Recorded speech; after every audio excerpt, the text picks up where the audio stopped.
Ya, shalom.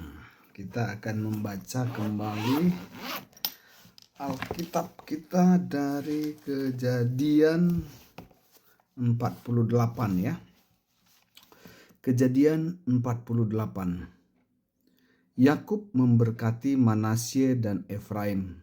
Sesudah itu, Yusuf diberitahu, ayahmu sakit, lalu dibawanya kedua anaknya, Manasye dan Efraim. Ketika diberitahukan kepada Yakub, anakmu Yusuf telah datang kepadamu, Israel pun mengerahkan segenap tenaganya dan duduk di tempat tidurnya. Yakub berkata kepada Yusuf, Allah yang Maha Kuasa telah menampakkan diri kepadaku di Luz, di tanah Kanaan, dan memberkati aku, serta berfirman kepadaku, akulah yang membuat engkau beranak cucu dan membuat engkau bertambah banyak, serta menjadi kumpulan bangsa-bangsa. Aku akan memberikan negeri ini kepada keturunanmu, menjadi miliknya sampai selama-lamanya. Sekarang, kedua anakmu yang lahir bagimu di tanah Mesir, sebelum aku datang kepadamu di Mesir adalah milikku. Efraim dan Manasye akan menjadi milikku, sama seperti Ruben dan Simeon.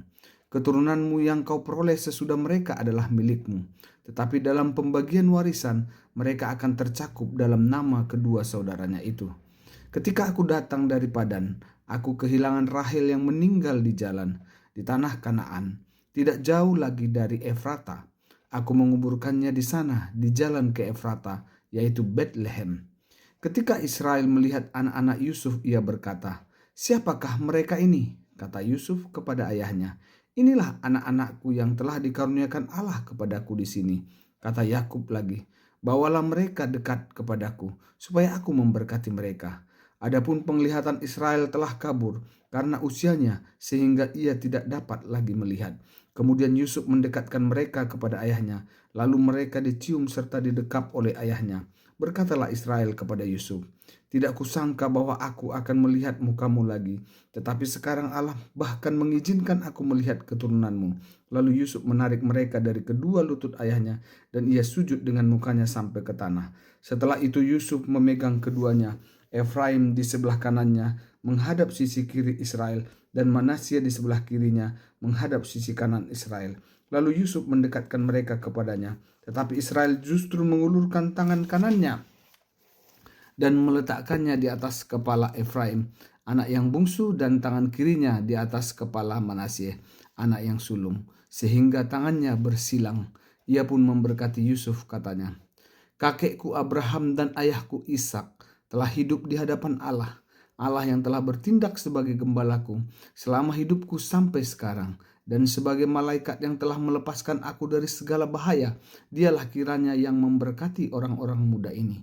Kiranya namaku serta nama kakek dan ayahku Abraham dan Ishak termasyur oleh karena mereka, dan mereka bertambah-tambah jumlahnya di bumi.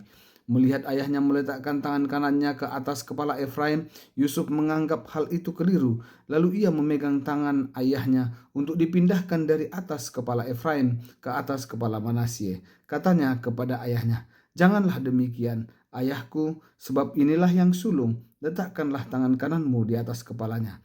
Tetapi ayahnya menolak, katanya, aku tahu, anakku, aku tahu. Ia juga akan menjadi suatu bangsa dan menjadi besar. Namun adiknya akan lebih besar daripada dia, dan keturunan adiknya itu akan menjadi sejumlah bangsa besar. Lalu ia memberkati mereka pada waktu itu, katanya, dengan menyebut namamu lah orang Israel akan memberkati demikian. Allah kiranya membuat engkau seperti Efraim dan seperti Manasye. Demikianlah ia menempatkan Efraim lebih utama daripada Manasye.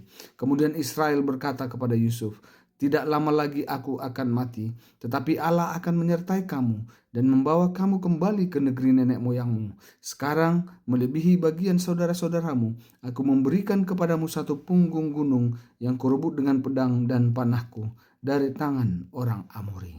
Amin.